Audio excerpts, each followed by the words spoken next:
Hello, English learners, and welcome back to English Pod. My name is Marco. And I'm Erica. How are you, Erica? Marco, I'm doing really well today. You excited? We've got a great lesson for everyone. Yes, we have a really common situation where we're going to use real English, right? Yep, everyday English, English that people really use. And that's what we want you to learn. What are we talking about today specifically? Today we have a really common situation that is a little bit embarrassing.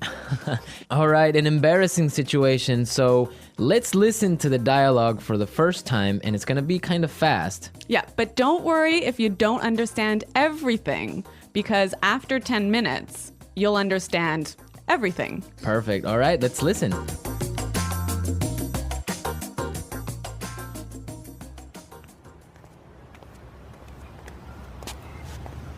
Nick, how's it going? Oh, hey. What are you doing in this neighborhood? Do you live around here? Actually, my office is right around the corner. It was great to meet you last week at the conference. I really enjoyed our conversation about foreign investment. Yeah, it was really interesting. You know, I'm in a bit of a hurry, but here's my card. We should definitely meet up again and continue our discussion. Sure, you still have my contact details, right? You know what? This is really embarrassing, but your name has just slipped my mind. Can you remind me? Sure. My name is Anna Ferris. Don't worry about it. It happens to me all the time. I'm terrible with names, too.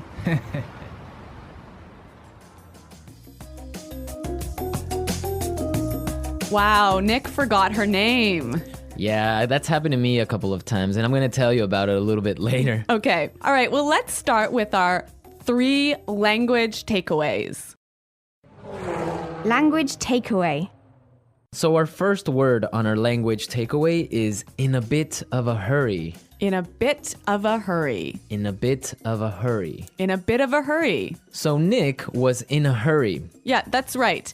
This is a great phrase. So let's listen to 3 examples of how you can use this phrase. Example 1. Can you drive faster? I'm in a bit of a hurry. Example 2. I can't talk right now. I'm in a bit of a hurry.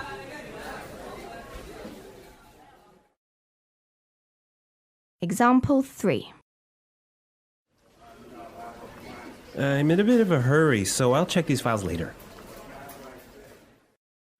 Okay, so it's clear now. Basically, it means that you don't have time. You're moving really quickly. Okay, perfect. Now let's look at our second language takeaway word, and it's contact details. Contact details. Contact details. Contact details. So what are your contact details? Basically, this is the information you can find on your business card. All right, so we have like our name, our telephone number. Your email address, perhaps your mobile phone number. So all the useful information so people can get in touch with you. Yep, so people can phone you or email you. Okay, so contact details. Great. Okay, so our third word is slipped my mind. Slipped my mind. Slipped my mind. Slipped my mind. So this is a funny phrase. It's kind of strange, right? Yeah, slipped my mind. It sounds very weird. Exactly. Okay, so now we're going to listen to 2 examples of this phrase. Try and see if you can figure out what it means. Example 1. I'm sorry I forgot to respond to your email. It just slipped my mind. Example 2. Don't you know what day it is today? Oh, it's your birthday. It completely slipped my mind.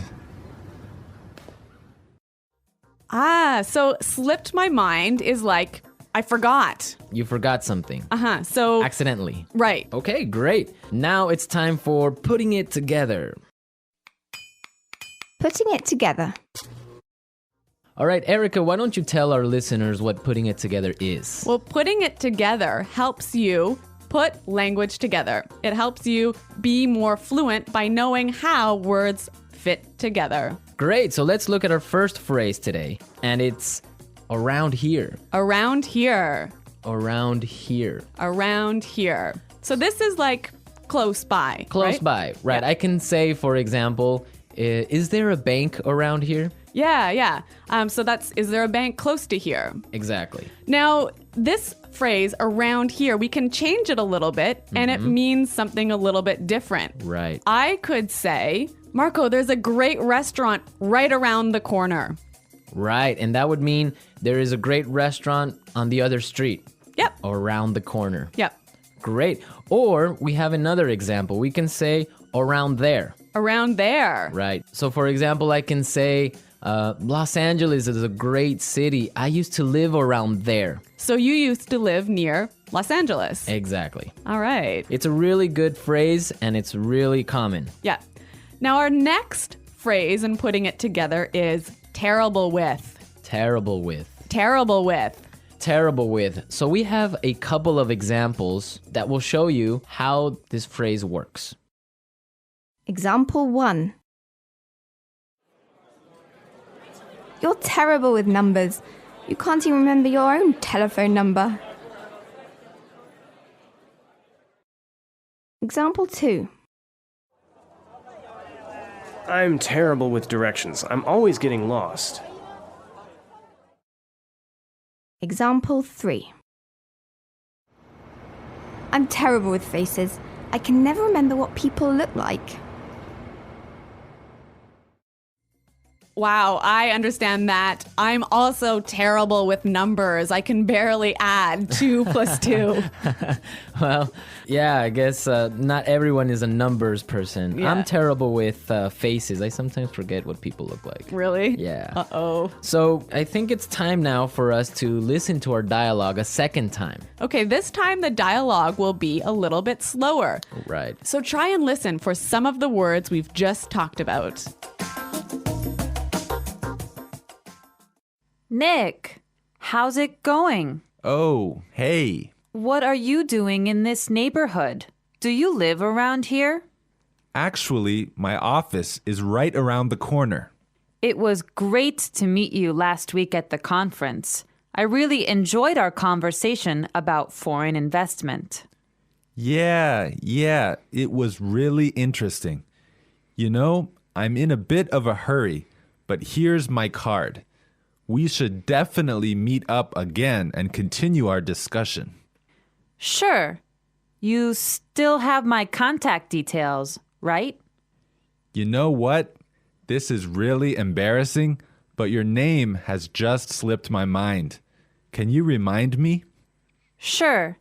My name is Anna Ferris. Don't worry about it. It happens to me all the time. I'm terrible with names too.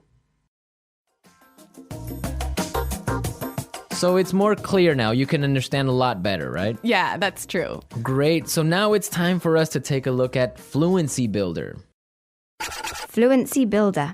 So with Fluency Builder, we take some very simple phrases and show you how you can be more fluent or how you can, Sound more native. yeah. Great. In the beginning of the dialogue, Anna said, Nick, how's it going? Yeah, this is a great phrase. It sounds really, really natural.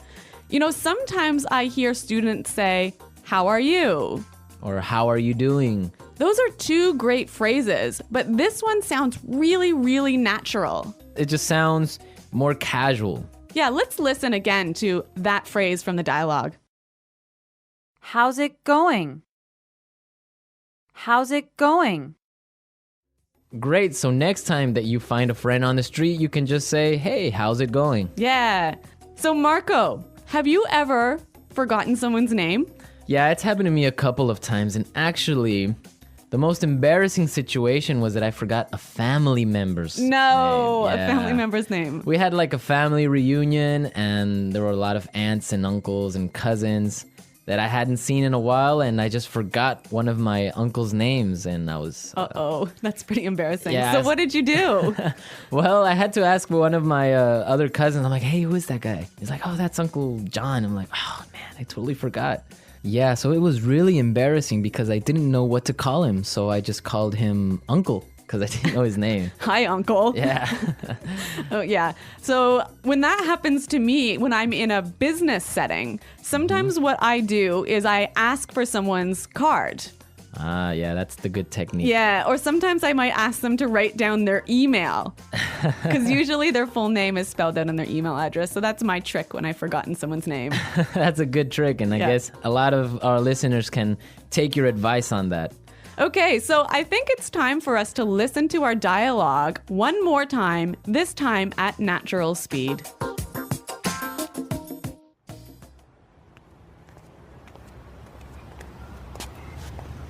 Nick, how's it going? Oh, hey. What are you doing in this neighborhood? Do you live around here? Actually, my office is right around the corner. It was great to meet you last week at the conference. I really enjoyed our conversation about foreign investment. Yeah, it was really interesting. You know, I'm in a bit of a hurry, but here's my card. We should definitely meet up again and continue our discussion. Sure, you still have my contact details, right? You know what? This is really embarrassing, but your name has just slipped my mind. Can you remind me? Sure. My name is Anna Ferris. Don't worry about it. It happens to me all the time. I'm terrible with names, too. Well, I hope that you've all enjoyed our lesson for today. And remember to check out our website at englishpod.com, where you can find a lot of other resources and you can leave all your questions and comments. Yeah, Marco and I are always on the site, so we're happy to answer all of your questions. Exactly. So now it's time for us to say goodbye. Bye.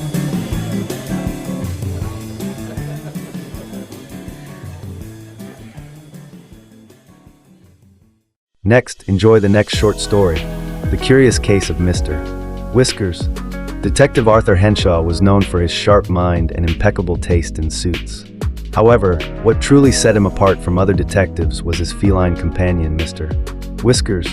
The fluffy, gray cat with piercing green eyes had an uncanny ability to notice things that others overlooked. It was often joked in town that Mr. Whiskers was the real detective, and Arthur was just his human assistant. One autumn morning, Arthur was summoned to the esteemed Blackwood Museum, where an ancient ruby necklace had mysteriously disappeared from a supposedly impenetrable glass case. The curator, a nervous man named Mr. Caldwell, greeted Arthur with frantic gestures. "Detective, the necklace gone. No signs of forced entry, no alarms triggered. It's as if it vanished into thin air," he exclaimed. Arthur adjusted his tie and surveyed the scene. A robbery with no signs of entry? Sounds like a challenge. Mr. Whiskers leaped onto the display case, sniffing around before fixing his gaze on a small ventilation duct near the ceiling. His tail twitched as he let out a soft meow. Arthur followed his gaze. "Interesting. Have you checked the ducts, Mr. Caldwell?" "Ducts? No, why would we? They're too small for a human." "Perhaps," Arthur mused, "but not for something smaller." The detective called for a maintenance worker to open the vent. Inside, they found traces of fine white fur and a shiny button. Mr. Whiskers sniffed it and purred in recognition. A trained animal, Arthur deduced. Likely a ferret or a raccoon, sent to retrieve the necklace. And this button looks like it belongs to a high-end tailor. Someone wealthy must be behind this. The investigation led them to Lord Pendleton, a well-known collector of rare gems who had a history of acquiring treasures through dubious means. Arthur and Mr. Whiskers paid him a visit at his grand estate. "Detective Henshaw, to what do I owe this pleasure?" Lord Pendleton greeted with feigned innocence. Mr. Whiskers jumped onto a nearby armchair, sniffing the air before letting out a sharp meow. Arthur smirked. "Your tailor, Lord Pendleton. I recognize his craftsmanship. He recently repaired one of your suits, didn't he? Perhaps the same suit that's missing a button."